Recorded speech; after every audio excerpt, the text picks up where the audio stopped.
Bonsoir chers amis, Bonsoir à tous.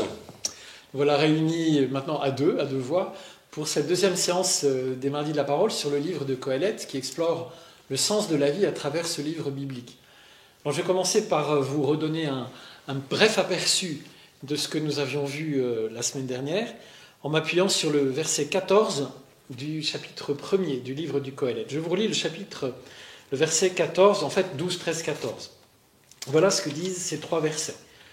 Moi, Qoheleth, j'étais roi d'Israël à Jérusalem. J'ai pris à cœur de rechercher et d'explorer, grâce à la sagesse, tout ce qui se fait sous le ciel. C'est là une rude besogne que Dieu donne aux fils d'Adam pour les tenir en haleine. J'ai vu tout ce qui se fait et se refait sous le soleil, eh bien, tout cela n'est que vanité et poursuite de vent. Je vous rappelle les choses essentielles pour recaler et repartir dans notre découverte de Qoheleth. 1. Il s'appelle Qoheleth, l'auteur se nomme lui-même Qoheleth, c'est-à-dire le rassembleur, celui qui exerce une fonction dans l'assemblée, et il se dit roi d'Israël à Jérusalem, donc il se prétend être Salomon. Nous avons vu que c'est juste un pseudonyme pour donner autorité et en même temps pour donner une perspective un peu caustique à tout son propos, parce que, la suite le dit, il a pris à cœur de rechercher et d'explorer, grâce à la sagesse, tout ce qui se fait sous le ciel. Il ne cherche pas à investiguer les secrets dans le ciel, c'est-à-dire les secrets de Dieu. Il explore, on l'a vu, le monde humain et la condition humaine. Et il dit qu'il va explorer, rechercher, il va aller au bout des choses, rechercher, explorer, grâce à la sagesse, toute l'activité humaine, tout ce que l'on vit sous le ciel. Il a donc pour but de produire une œuvre qui a une portée universelle. Il va explorer l'existence humaine en tant que telle, qu'on soit juif, qu'on soit païen, qu'on soit perse, qu'on soit arabe, qu'on soit esquimau, ça concerne tout un chacun. Il dit c'est une rude besogne que Dieu donne aux fils d'Adam pour les tenir en haleine, mais le Père Bruno vous en parlera peut-être. Et ayant exploré, grâce à la sagesse, tout ce qui se fait sous le ciel, ce pseudo-Salomon, qui incarne la sagesse absolue, qui incarne l'art de vivre, la science de la vie, il conclut en disant « J'ai vu et vu tout ce qui se refait, se fait sous le soleil. Tout cela n'est que vanité et poursuite de vent. » Et je vous rappelle que vanité, c'est évanescence, et poursuite de vent, c'est absurdité. Donc on reprend les 4 points d'appui qu'on avait. C'est un livre écrit par quelqu'un qui se prétend être Salomon, qui est écrit au IVe siècle en contact avec la culture grecque et qui affirme une sagesse qui commence par répertorier, inventorier, scruter ce qui se fait sous le ciel, et il s'aperçoit que tout n'est que vanité, buée, évanescence, fugacité et absurdité. Pour autant, on va le voir, le Dieu dont il parle est un Dieu qui donne, et ce qu'il donne, on va pouvoir le découvrir ensemble. Donc, nous allons passer maintenant au texte d'aujourd'hui, qui est dans le chapitre 3 du livre du Qoheleth, versets 1 à 14, plus le verset 22. Je vous lis ce texte. Il y a un moment pour tout, et un temps pour chaque chose sous le ciel. Un temps pour donner la vie, et un temps pour mourir. Un temps pour planter, et un temps pour arracher. Un temps pour tuer, et un temps pour guérir. Un temps pour détruire, et un temps pour construire. Un temps pour pleurer et un temps pour rire, un temps pour gémir et un temps pour danser, un temps pour jeter des pierres et un temps pour les amasser, un temps pour s'étreindre et un temps pour s'abstenir, un temps pour chercher et un temps pour perdre, un temps pour garder et un temps pour jeter, un temps pour déchirer et un temps pour coudre, un temps pour se taire et un temps pour parler, un temps pour aimer et un temps pour ne pas aimer, un temps pour la guerre et un temps pour la paix. Quel profit le travailleur retire-t-il de toute la peine qu'il prend ? J'ai vu la besogne que Dieu impose aux fils d'Adam pour les tenir en haleine. Toutes les choses que Dieu a faites sont bonnes en leur temps. Dieu a mis toute la durée du temps dans l'esprit de l'homme, mais celui-ci est incapable d'embrasser l'œuvre que Dieu a faite du début jusqu'à la fin. J'ai compris qu'il n'y a rien de bon pour les humains, sinon se réjouir et prendre du bon temps durant leur vie. Bien plus pour chacun, manger et boire et trouver le bonheur dans son travail, c'est un don de Dieu. Je le sais, Tout ce que Dieu fait à jamais demeurera. À cela, il n'y a rien à ajouter, rien à retrancher. Dieu fait en sorte que l'on craigne en sa présence. Et je passe au verset 22. Je ne vois rien de mieux pour l'homme que de jouir de son ouvrage, car tel est son lot. Qui donc l'emmènera voir ce qui sera après lui? Texte très beau qui tombe en liturgie, mais rarement, et qui s'ouvre par « Il y a un moment pour tout et un temps pour chaque chose sous le soleil ». Alors je me tourne vers toi, Bruno, pour te demander, moi je repère immédiatement que l'auteur emploie deux mots un peu différents, mais tellement synonymes, tellement proches, quand il dit « Il y a un moment pour tout et un temps pour chaque chose sous le ciel ». Est-ce qu'il y a vraiment une différence entre temps et moment? Qu'est-ce qu'on peut comprendre? Alors c'est un fait, d'abord ce texte imprègne quand même notre société, notre culture. Encore cette semaine, Joe Biden l'a repris dans son discours pour essayer de montrer comment maintenant le temps qu'il va mettre en place sera un temps justement de paix, un temps pour construire. Il est repris en poésie, il est repris dans la musique. Voilà, à chaque fois on retrouve ce texte et il nous interroge. Il nous interroge parce que la question du temps, la question des événements, c'est quelque chose que nous vivons et qui nous amène à une réflexion. Quel sens donner à tout cela? Quel sens donner au moment? Quel sens donner au temps? Et il est important de se pencher justement sur ce texte pour mieux comprendre cette question du moment, cette question du temps, pour mieux en saisir aussi la saveur et non pas juste citer la Bible pour citer la Bible. Ce que Qoéleth nous invite à saisir, à comprendre, c'est la distinction entre moment et temps, en saisissant que le moment, si vous voulez, c'est l'occasion favorable. C'est l'occasion favorable, c'est en grec, il y a un peu cette distinction qu'on retrouve moins en hébreu, mais en grec, il y a cette distinction entre le chronos, le temps qui s'écoule, là, les secondes, les minutes, les heures, et puis ce qu'on appelle le kairos, c'est-à-dire le temps favorable. Ce temps favorable, est nécessaire pour Qoéleth pour vivre, de saisir à quel moment il faut que j'agisse, ou au contraire que je ne fasse rien. Tout n'est pas bon à faire n'importe quand.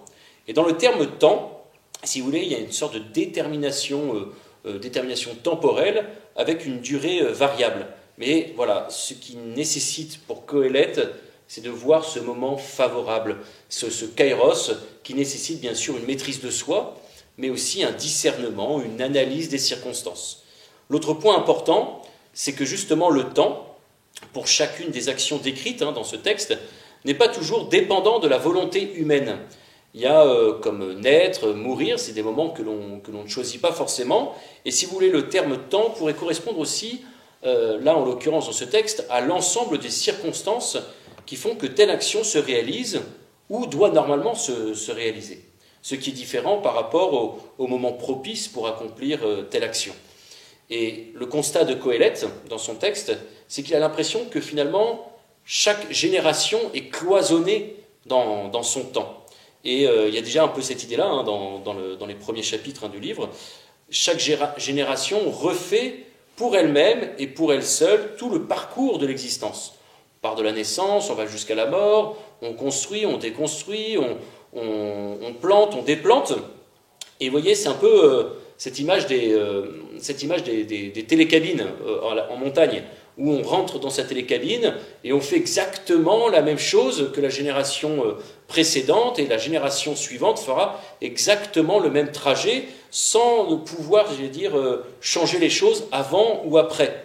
L'expérience, si vous voulez, ne se transmet pas. L'expérience ne se transmet pas, la science peut se transmettre, mais l'expérience ne se transmet pas. À tous ici, on s'est tous à un moment donné brûlé la main sur la plaque chauffante, alors même que nos parents nous ont dit « il ne faut pas mettre ta main sur la plaque chauffante ». Les parents ont beau dire à leurs adolescents ce qu'il faut faire pour éviter les erreurs à éviter, on a l'impression que parfois ça rentre dans une oreille et ça ressort par l'autre. Chaque génération reproduit ce que la génération précédente a fait. Et puis il y a la question aussi du rapport au temps. L'avenir, je peux éventuellement le prédire, mais je n'ai pas la main dessus. Le passé, on peut l'archiver, on peut le mettre dans une bibliothèque, mais on ne pourra jamais non plus le changer. Et ce que Qoéleth veut nous dire, c'est qu'on n'a que le présent pour vivre. C'est, si vous voulez, c'est le maintenant, là, c'est le ici et maintenant qui nous intéresse. Et Qoéleth, et nous y reviendrons un peu plus tard dans notre discussion, hein, nous invite à accueillir ce qui est au moment donné et où cela est donné. Voilà, ne pas forcément se projeter dans le futur, mais accueillir le moment présent. Vous savez, c'est un peu le carpe diem, hein, mais ne pas saisir dans un sens hédoniste ou épicuriste, mais c'est accueille le jour tel qu'il est et vis-le, j'allais dire, pleinement et totalement. Une idée que nous avons que maintenant, enfin que ici et maintenant à vivre. C'est un peu pareil dans le Je vous salue Marie, quand on dit priez pour nous maintenant et à l'heure de notre mort. Les deux moments importants de notre vie, c'est maintenant et l'heure de notre mort. Voilà. Mais le plus important, c'est comment j'accueille le jour que Dieu me donne, comment j'accueille ce temps, et j'en fais une occasion favorable justement pour, ou en tout cas en vue de quelque chose. Alors, c'est très intéressant parce que j'entends en écho à ce que tu viens de nous dire, deux choses que nous dit Jésus lui-même. Donne-nous aujourd'hui notre pain de ce jour, et à chaque jour suffit sa peine. Demain se souciera de lui-même. En somme, la sagesse disponible dans Qoéleth n'est pas extérieure au message évangélique, puisque Jésus, d'une certaine manière, reprend ce type de posture par rapport au temps. Donne-nous aujourd'hui notre pain de ce jour, ou bien... À chaque jour suffit sa peine, qui est vraiment la dernière phrase du chapitre 6 de l'Évangile de Saint Matthieu, qui ressaisit toute cette question de la providence, et en allant un peu plus loin que Qoéleth. Alors, en poursuivant ce que tu viens de nous dire sur le temps, on voit que l'auteur fait une très très belle série, une sorte de litanie, un temps pour guérir, tuer, détruire, construire, rire, pleurer, etc.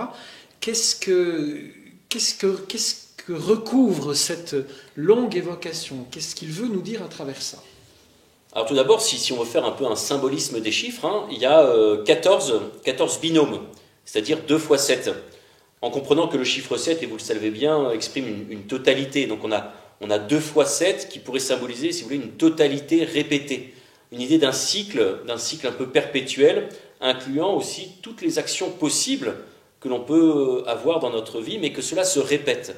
Voilà, il y a une totalité qui est une sorte de cycle qui se répète. Et à chaque fois, eh bien, nous oscillons entre deux termes contradictoires ou opposés, ou extrêmes, si vous voulez, et on oscille entre ces deux temps, un peu comme une pendule.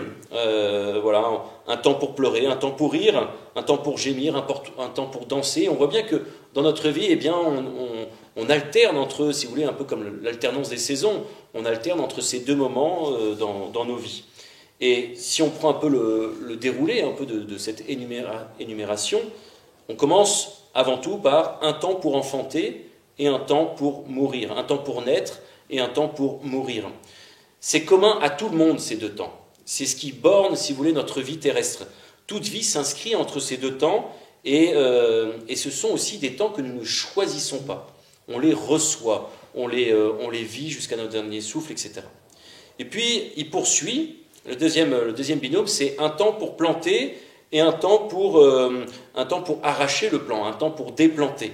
Eh bien, en fait, si vous voulez, l'homme expérimente ce que l'homme expérimente dans son être, naître et mourir, eh bien, il le met aussi en pratique.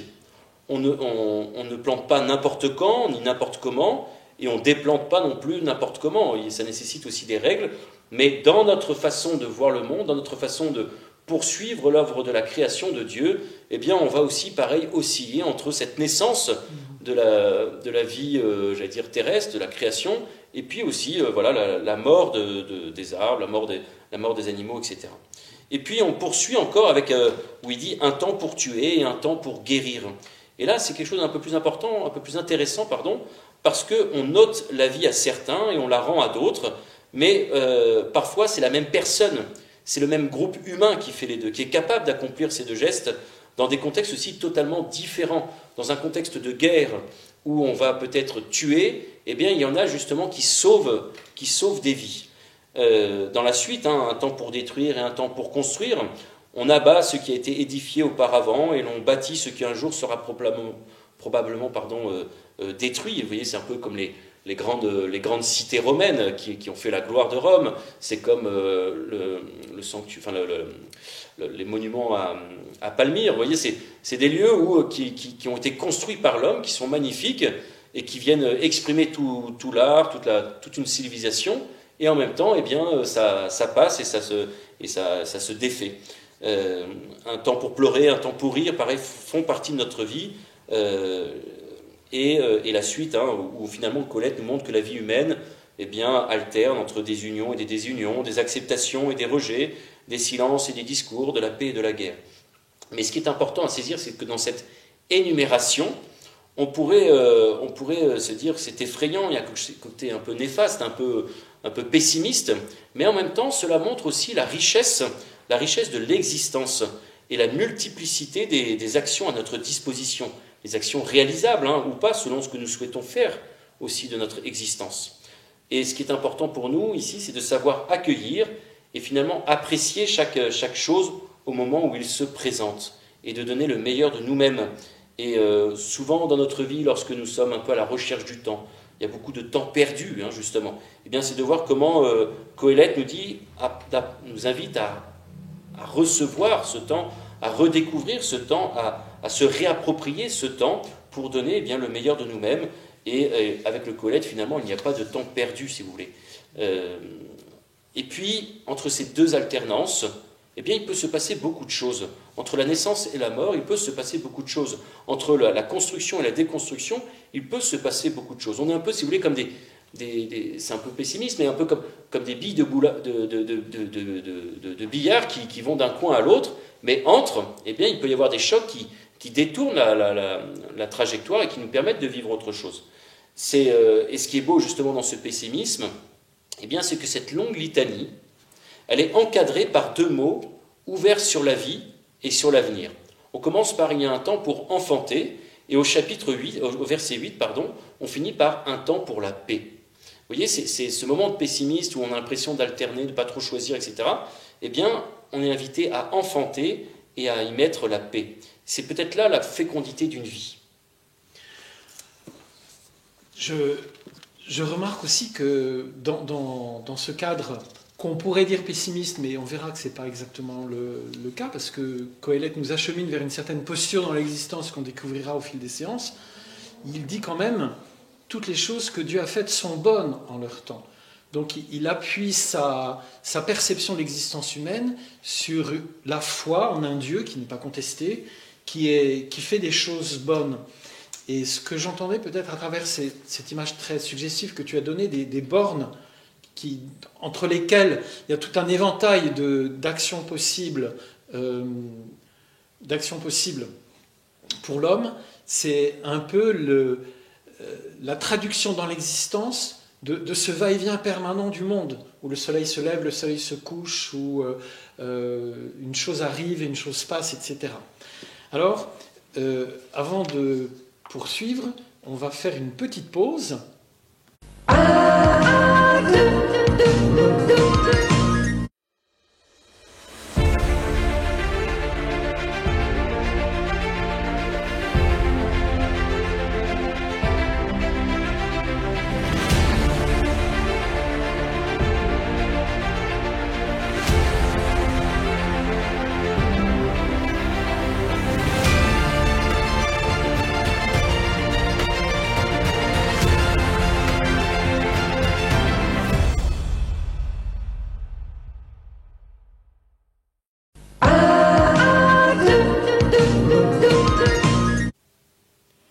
La petite pause ayant été exécutée, j'ai une question encore à te poser, Bruno, sur le verset 22, qui dit ceci, au chapitre 3, « Je ne vois rien de mieux pour l'homme que de jouir de son ouvrage, car tel est son lot.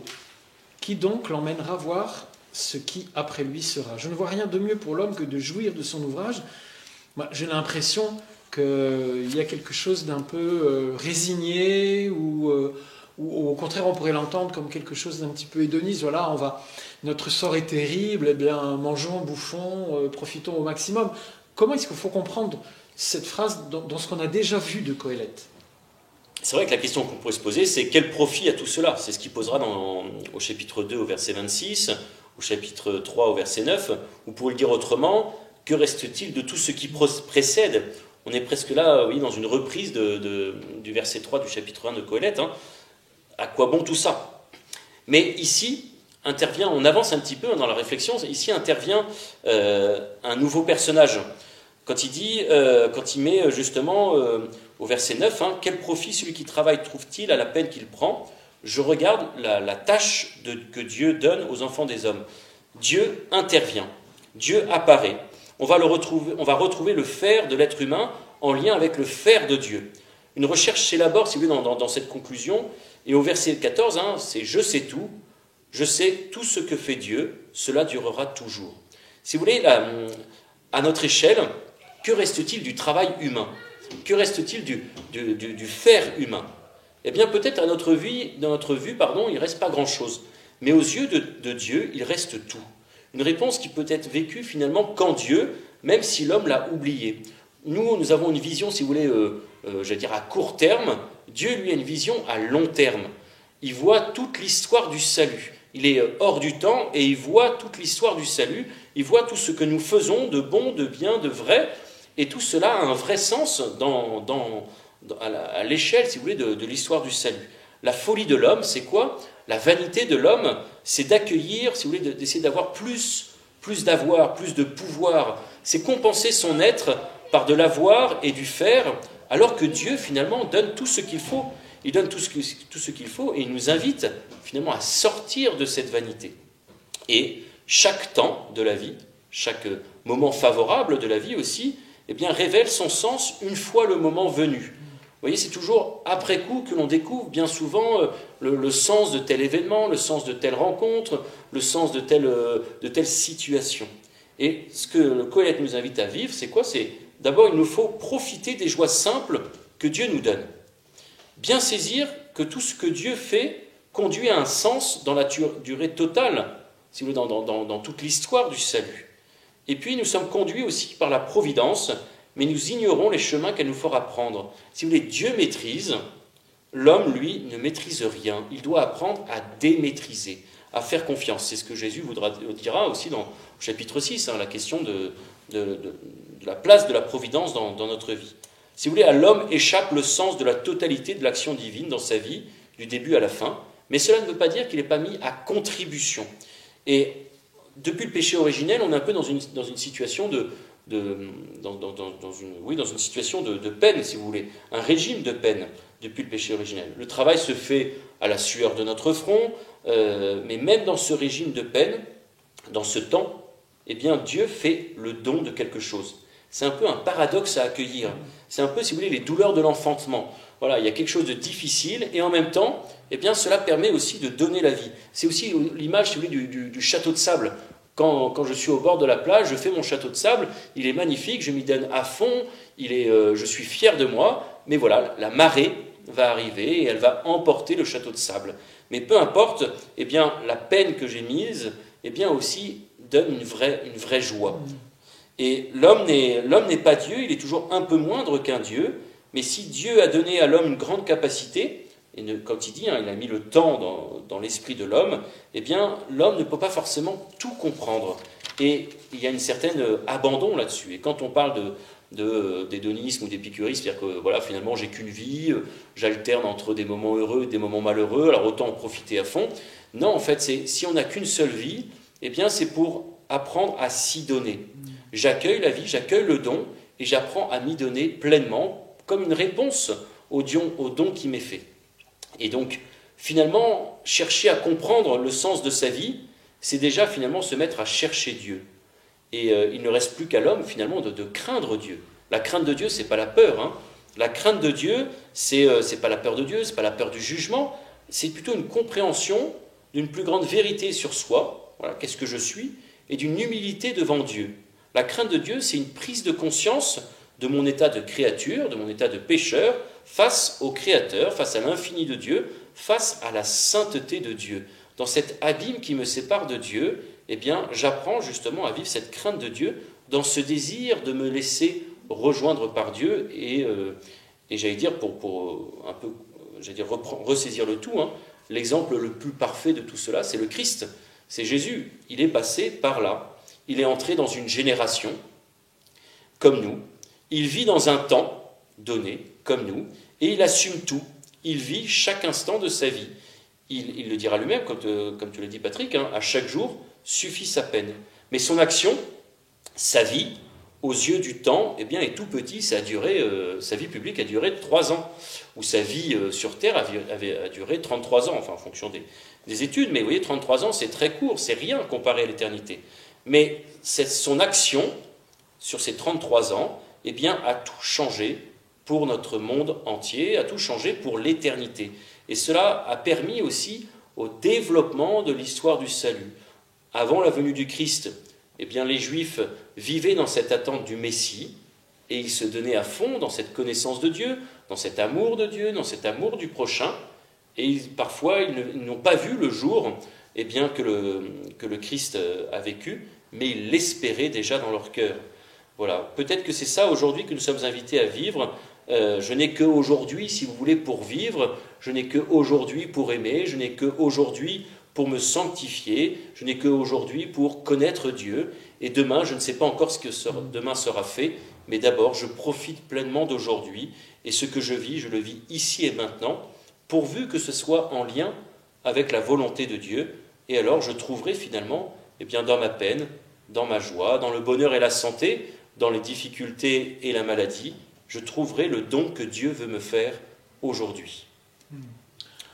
En somme, je dirais, d'après tout ce que tu nous as dit, que le Qoheleth nous enseigne à nous en remettre à Dieu dans une grande vérité. C'est-à-dire que nous ne faisons pas illusion sur nous-mêmes, même si nous sommes Napoléon ou Trump ou n'importe qui d'autre. Notre empreinte sera assez fugace, mais qu'en fait, nos jours sont dans la main de Dieu et que nous nous en remettons à Dieu dans une grande humilité. C'est lui qui donne ce que nous lui restituons en action de grâce. Voilà. Accueillons le don de Dieu et sachons lui rendre grâce. Merci, bonne soirée. Bonne soirée.